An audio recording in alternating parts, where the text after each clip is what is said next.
Ethan Cole woke up to the sound of scratching at his cabin door, and for a moment he thought it was just a raccoon or maybe a stray dog looking for food. But when he opened the door, he found something that made him freeze in place and forget how to breathe. The creature was small, no bigger than a house cat, and it sat on his wooden porch like it belonged there, and its scales caught the early morning light in ways that seemed impossible, shifting between deep violet and bright silver with every tiny movement it made. Ethan had seen many strange things in his 42 years of life, and he had fought in the First Contact War against aliens that looked like giant insects, and he had watched his friends die on planets with unpronounceable names. But nothing in his experience had prepared him for the sight of what could only be described as a dragon sitting on his doorstep. The creature looked up at him with golden eyes that seemed far too old and far too wise for something. So small, and Ethan felt a strange sensation in his chest, like recognition, like meeting someone he had known his entire life, but somehow forgotten. He had moved to this remote cabin in the mountains of Montana 3 years ago after retiring from the United Nations Space Corps. And he had chosen this place specifically because nobody ever came here, and nothing ever happened. And that was exactly what he wanted, after spending 15 years fighting wars he never fully understood. But now a dragon was staring at him, and making soft, chirping sounds, and Ethan had no idea what to do about it. He tried closing the door and going back to bed, telling himself he was still dreaming, or maybe finally losing his mind after all those years of combat. But when he looked out the window an hour later, the creature was still there, waiting patiently in the cold October air. Ethan made coffee and tried to think rationally about the situation, and he considered calling someone. But who? Would he call, and what would he say? And would anyone even believe him if he told them a tiny dragon had appeared at his cabin? He decided to try feeding it, thinking maybe it would eat and then leave and he could pretend none of this ever happened. So he put some leftover chicken on a plate and set it outside, and the creature ate it quickly, and then looked at him with those golden eyes as if to say thank you, but also, I am not going anywhere. Days passed, and the dragon refused to leave, and Ethan found himself talking to it, even though he felt foolish doing so, and he named it Nova because its scales reminded him of the nebulae he had seen during his years in space. Nova followed him everywhere he went, and she curled up by his fireplace at night, and she watched him chop wood and cook meals and read books, and Ethan started to feel less alone than he had in years, which both comforted and frightened him. He tried once to take her into the forest and release her in his arms for miles into the wilderness, and setting her down gently and walking away without looking back. But when he returned to his cabin, Nova was already there on the porch waiting for him, and he could not explain how that was possible.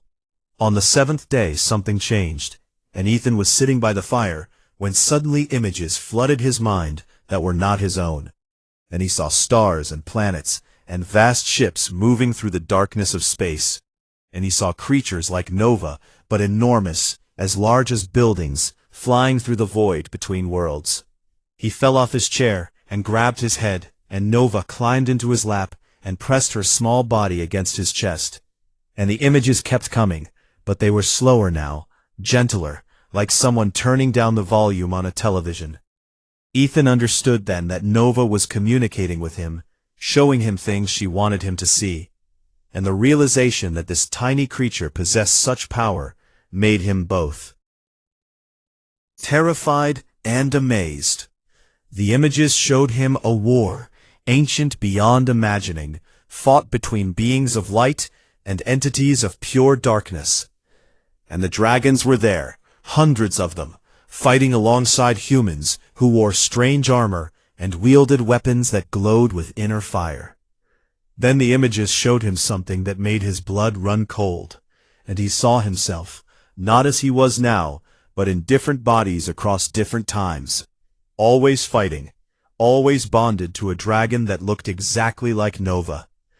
He pulled away from her and stood up, and his hands were shaking and his heart was pounding, and he said out loud that this was impossible, that he was just a tired old soldier with too many bad memories and nothing more.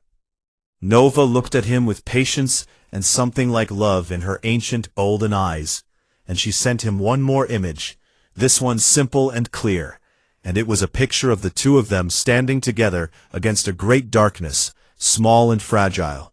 Ethan sat back down, and he put his head in his hands, and he thought about his life, and all the choices that had led him to this remote cabin in the mountains. And he wondered if any of them had truly been his own, or if something larger had been guiding him all along. Nova climbed back into his lap, and made a soft sound that might have been comfort. And Ethan found himself stroking her scales, which were warm, despite the cold air in the cabin. He did not understand what was happening, or what it meant for his future, but he knew one thing with absolute certainty. His quiet retirement was over, and his life would never be the same again. Outside the cabin, the wind picked up, and dark clouds gathered on the horizon.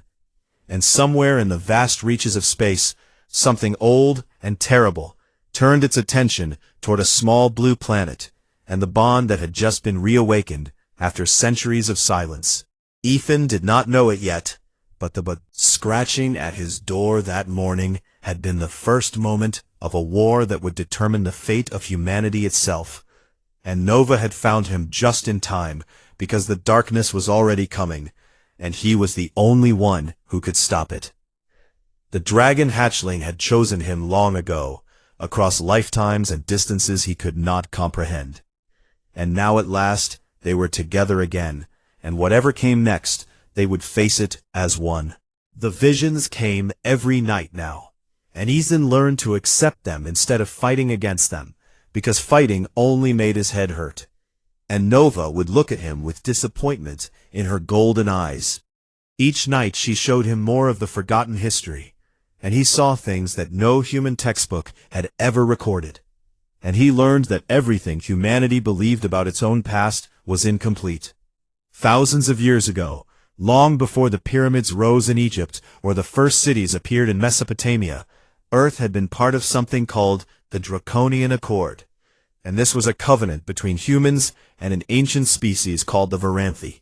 The Varanthi were what humans would later call dragons, but they were not magical creatures from fairy tales, and instead they were a spacefaring civilization older than most stars, and they had discovered Earth when humanity was still living in caves and hunting with stone tools.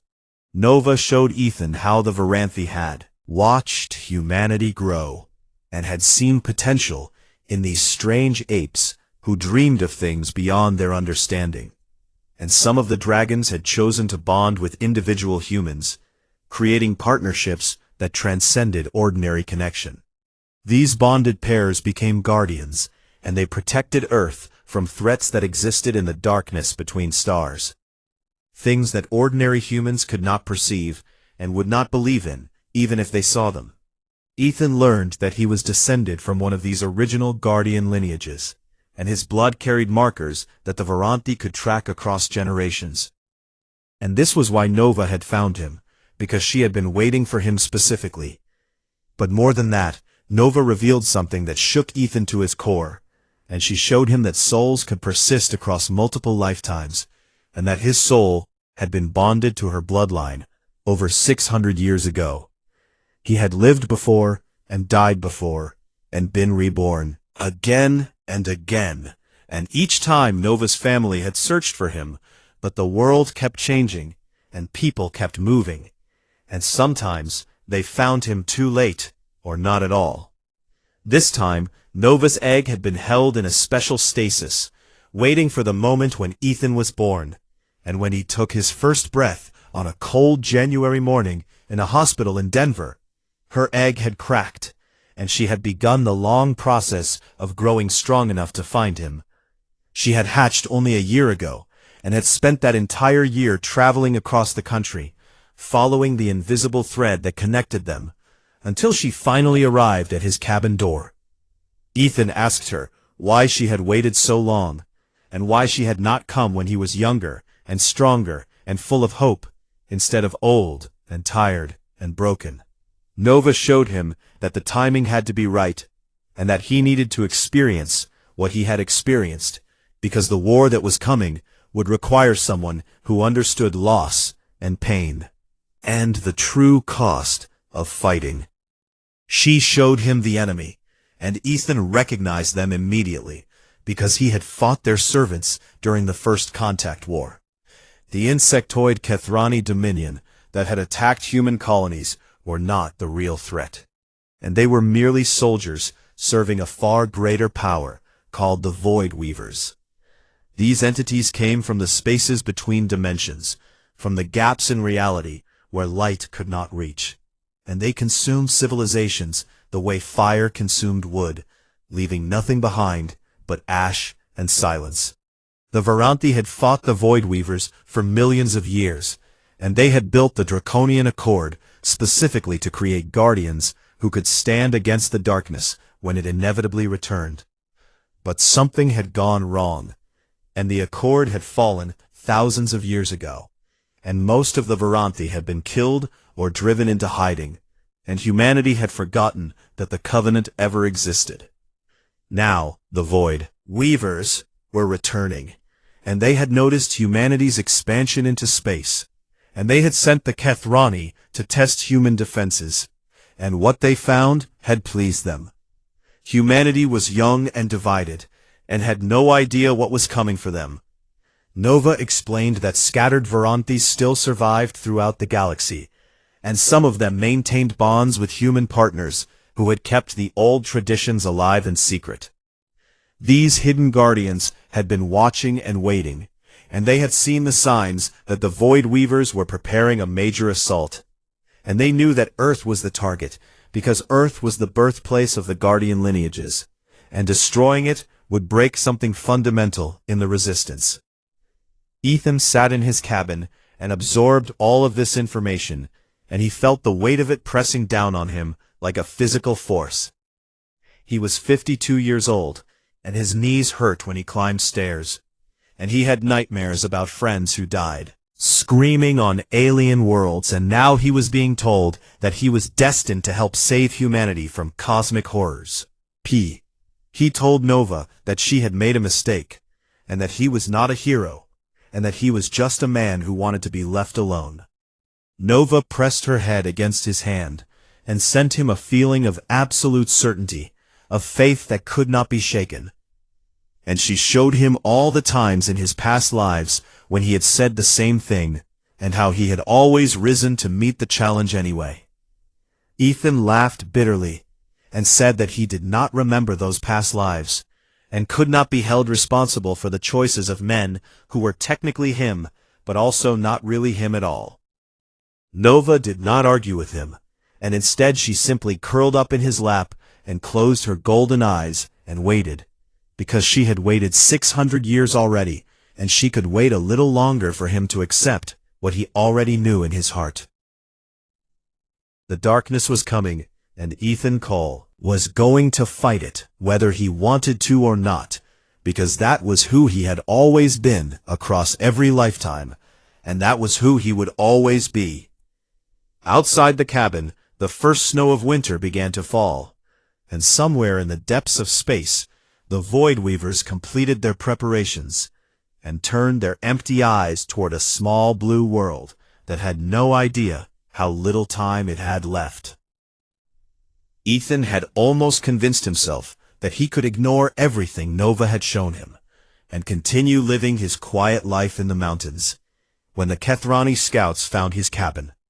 He woke one night to Nova hissing, a sound he had never heard her make before, and through their bond he felt her fear mixed with something that might have been protective rage.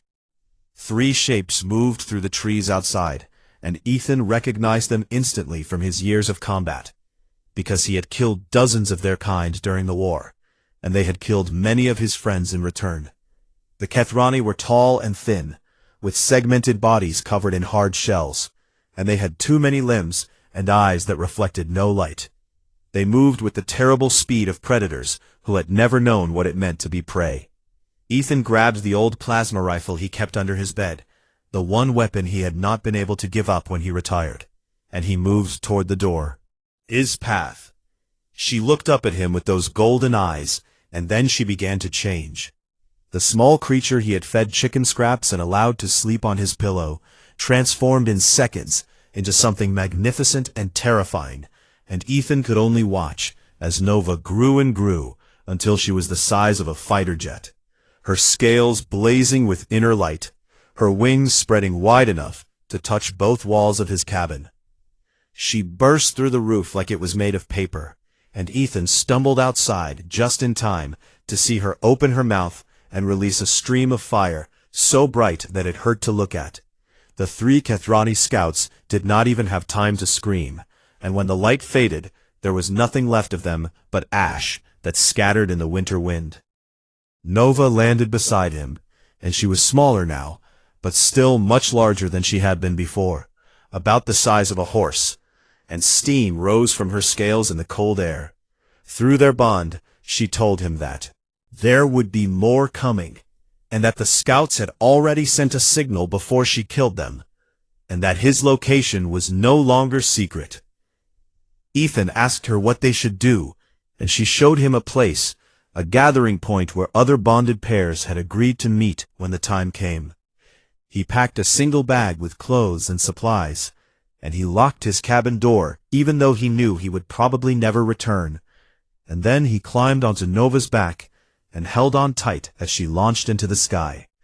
They flew through the night, and Ethan experienced flight in a way he never had before, because this was not like being in a ship with metal walls between him and the void. And this was real, the wind in his face, and the stars above, and the ground far below.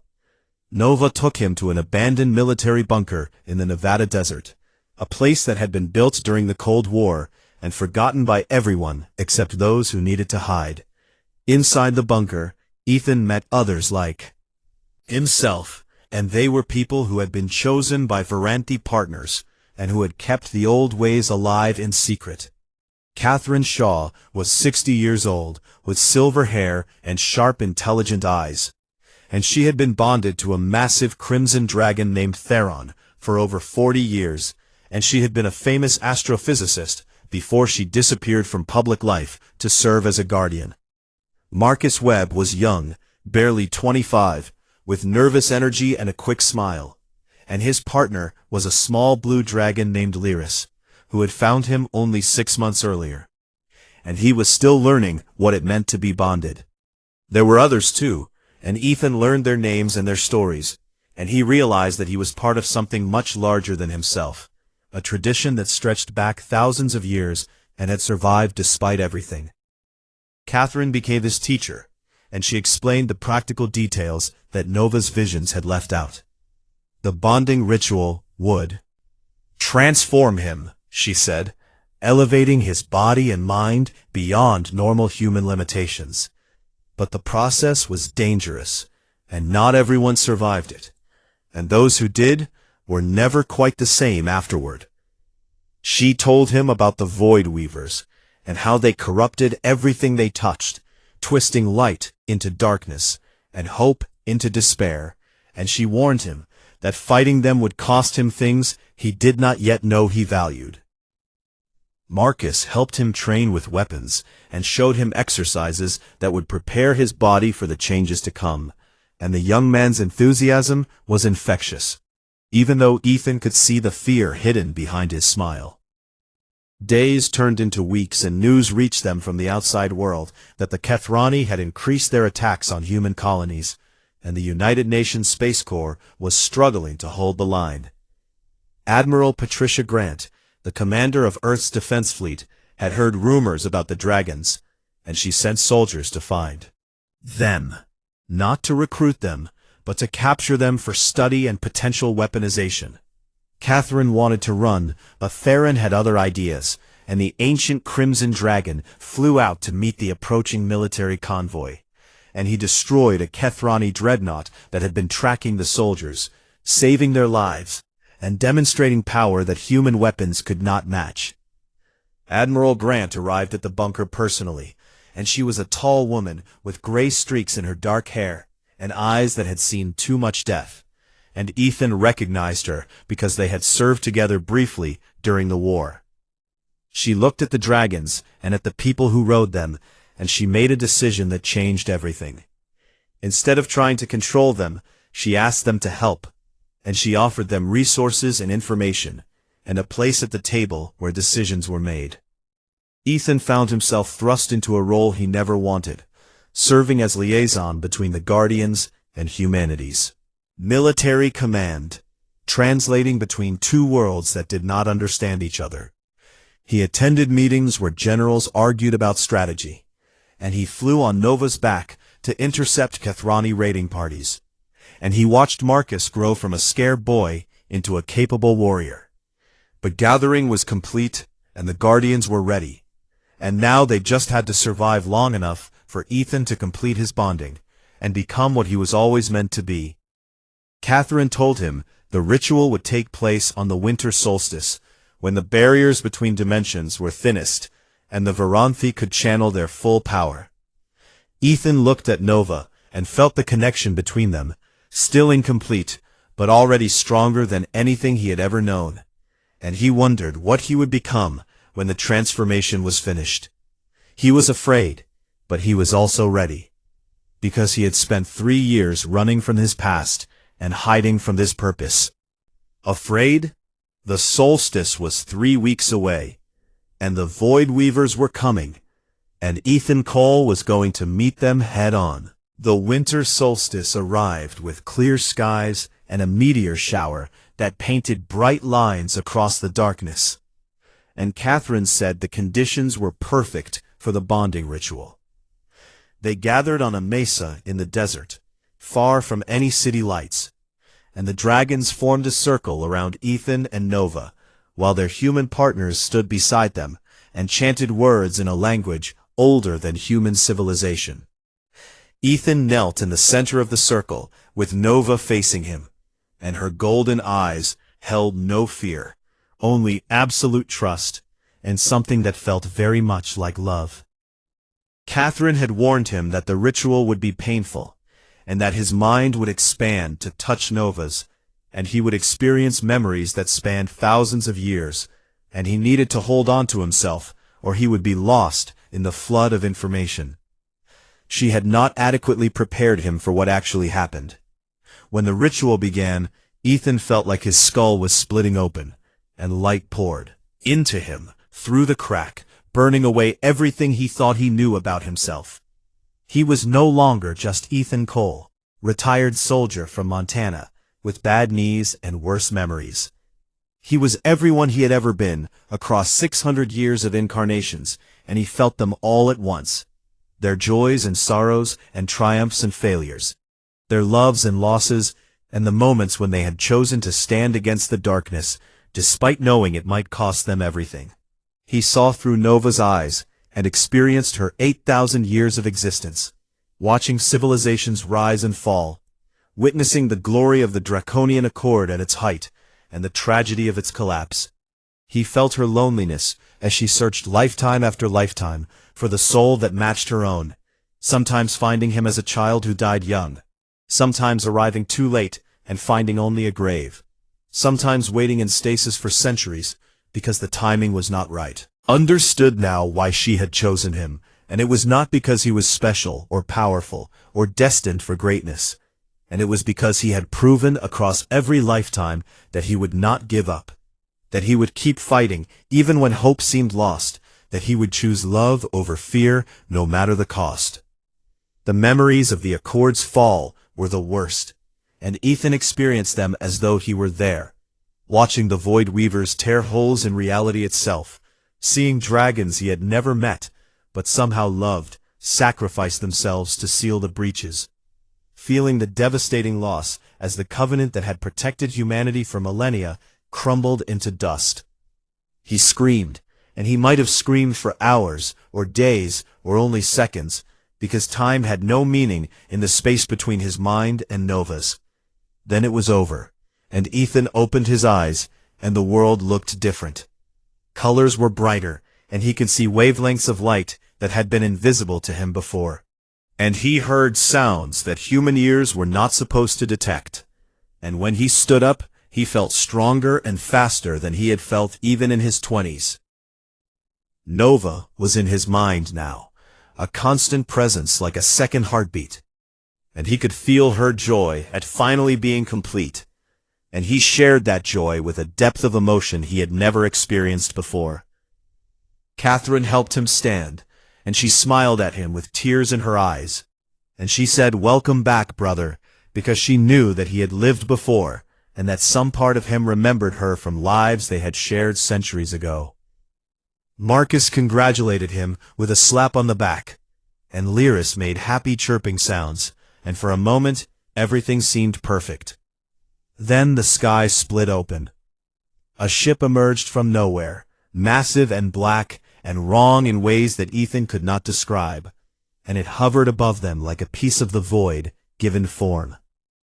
From the ship descended a dragon, but this dragon was not like the others, and its scales were the color of dead ash, and its eyes burned with cold fire, and dark energy crackled around it, like lightning made of shadow. Catherine went pale, and she whispered the name Ashfall, and Ethan felt the fear that rippled through all the bonded pairs because they knew what this creature was. Ashfall had once been a noble Varanthi named Celestine, who had served the Accord with honor and courage. But she had been captured by the Void Weavers 5,000 years ago, and they had twisted her into something terrible, a weapon that retained all her power but served only destruction. The corrupted dragon spoke directly into their minds, and her voice was like ice and broken glass, and she said that the Void Weavers demanded the surrender of all bonded pairs and the complete submission of Earth, and in return, humanity would be given a quick death instead of a slow one. Behind Ashfall, the Kethrani fleet emerged from the dimensional tear, hundreds of warships that dwarfed anything humanity had ever built, and they surrounded Earth like wolves circling a wounded deer. Admiral Grant contacted them from the orbital defense platforms, and her voice was steady, despite the terror she must have felt, and she asked what they should do. Catherine said that human weapons would be useless against a corrupted Varanthi, and that only the bonded could fight this battle. Ethan looked at Nova, and felt her readiness, her certainty, her complete faith in him, despite everything he had ever doubted about himself. He climbed onto her back, and she launched into the sky, followed by Catherine and Theron and Marcus and Lyris and all the other bonded pairs who had gathered for this moment. They flew toward Ashfall, and the weight of humanity's future pressed down on them, and Ethan knew that many of them would not survive what came next. But he also knew that he would not run, and he would not hide, and he would not give up, because that was who he had always been, across every lifetime. And Nova had found him specifically because she knew he would make this choice. The battle for Earth was about to begin, and Ethan Cole was finally ready to become what he was always meant to be. The battle above Earth was unlike anything Ethan had experienced in his years of military service, because this was not a war of ships and weapons, but a war of souls fought in the space between stars. Nova carried him through the chaos of the orbital battlefield, and around them the other bonded pairs engaged the Kethrani fleet, while Ashfall waited at the center of it all, watching with those terrible burning eyes. Ethan saw two bonded pairs fall in the opening moments of the battle, their dragons torn apart by dark energy that seemed to feed on their own flames, and he felt their deaths through the network of bonds that connected all the Guardians, and the loss was like having pieces of his own heart ripped away. Marcus and Lyris fought bravely, but a Kethrani battleship caught them with a direct hit, and they spiraled toward a civilian transport vessel. And instead of saving themselves, they used the last of their strength to push the transport out of the line of fire, before crashing into the ship's hangar bay. Catherine and Theron flew to rescue them, and Ethan knew he had to face Ashfall alone. Nova climbed higher and higher until Earth was a blue marble below them, and the stars surrounded them like scattered diamonds. And Ashfall rose to meet them with dark energy crackling around her corrupted form. They clashed in a burst of fire and shadow, and Ethan felt every impact through his bond with Nova, as though he were being struck himself. Ashfall was ancient and powerful, twisted by 5,000 years of servitude to the void, and she fought with the terrible efficiency of something that had forgotten what mercy meant. Nova was younger and smaller, but she had something Ashfall did not, and that was hope. Ethan realized as they fought that brute force would not win this battle, because Ashfall was simply too strong, and every wound they inflicted healed almost instantly as dark energy poured into her from the Void Weavers. Who controlled her? He needed to try something different. Through his bond with Nova, he reached out toward Ashfall's shattered mind, searching for what remained of the dragon she had been before corruption claimed her. The contact was painful, like plunging his thoughts into acid, but Ethan had experienced pain before, and he pushed through it, because that was what he had always done, across every lifetime. Deep within the darkness of Ashfall's consciousness, he found a spark, tiny and flickering, that still remembered what it meant to be Celestine. She had been bonded to a human philosopher in ancient Greece, a man who had loved her with all his heart, and had died protecting her descendants when the Void Weavers came. They had captured her and spent centuries breaking her, twisting her love into hate and her courage into cruelty. But they had not destroyed her completely, because some things are too strong to destroy. Ethan spoke to that spark, and he told Celestine that her partner's lineage still lived, and that humanity still remembered the Accord, even if they had forgotten its name, and that she did not have to be this thing of darkness any longer. Nova joined him, and together they poured their bond into Celestine's fractured mind, not as a weapon, but as a gift, offering light freely given to someone who had lived in darkness for 5,000 years. Ashfall screamed, and the sound echoed across every frequency of the electromagnetic spectrum, and Ethan felt the Void Weavers fighting to maintain their control, pouring more corruption into their weapon to drown out the light. But Celestine had found something to fight for again, and she turned that 5,000 years of suppressed rage against her masters. The corrupted dragon threw herself at the dimensional tear through which the Void Weavers fed their power into this reality, and she burned with a light that rivaled the sun as she tore the breach closed from the inside. The Kethrani fleet lost their connection to their masters in that instant, and the ships that did not flee immediately were easy targets for the human fleet that had been holding the line. Ethan watched Celestine's form disintegrate as the light consumed her corruption, and he felt her final moment of peace through the fading connection, her gratitude at being freed at last, her joy at remembering what love had felt like. Then she was gone, and the battle was over. Marcus and Lyris survived their crash, though they would need months to recover, and Catherine had lost 3 fingers from her left hand, but she smiled when she saw Ethan and said they had won. Admiral Grant's voice came through the communication systems, thanking them for saving Earth and promising that humanity would never forget what the Guardians had done. In the weeks that followed, the United Nations formally established the Guardian Corps, a joint human Varanthi military organization dedicated to preparing for the eventual return of the Void Weavers. Ethan was appointed its first commander, despite his protests, because Catherine said he was the only one all the factions trusted, and because Nova reminded him that leadership was another thing he had always accepted across his lifetimes, even when he did not want it. Catherine took charge of training new bonded pairs, and the Varanthi who had been hiding throughout the galaxy began to return to Earth, bringing their human partners with them. Marcus recovered from his injuries and threw himself into the work of identifying others with dormant guardian lineages, young people whose blood carried the markers that the dragons could recognize. Ethan returned to his cabin one final time, because he needed to say goodbye to the life he had tried to build there. Nova waited outside while he walked through the rooms that had been his sanctuary for 3 years, and he packed a few things that mattered to him and left the rest behind.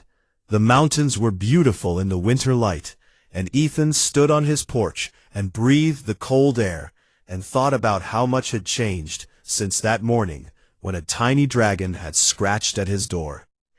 He understood now why Nova had chosen him, and it was not for his strength or his skill or any quality that made him special. She had seen his soul across multiple lifetimes, and she had watched him face impossible odds again and again, and she had seen that he always chose to fight, even when fighting seemed hopeless. That was the quality the Guardians needed most, not power, but persistence, not brilliance, but the simple stubborn refusal to give up. Ethan climbed onto Nova's back, and they flew toward the orbital station that would serve as their new home. And below them, Earth turned slowly in the sunlight, fragile and beautiful, and worth protecting. Nova sent him one final image through their bond, a vision of then future she believed they could build together. A future where humanity took its rightful place among the elder races of the galaxy, and where the Void Weavers were finally defeated, and where the Draconian Accord rose again. It was a future that might take centuries to achieve, and Ethan knew he would not live to see it completed, but that did not matter. What mattered was that he would help build the foundation, and that others would continue the work after he was gone, and that someday, perhaps in another lifetime, he would look back and know that what he did today had made a difference. The dragon hatchling had found him at his lowest moment, and had reminded him who he really was. Now, Ethan Cole, Guardian of Earth, bonded partner of Nova, commander of the Guardian Corps, flew toward whatever challenges awaited them.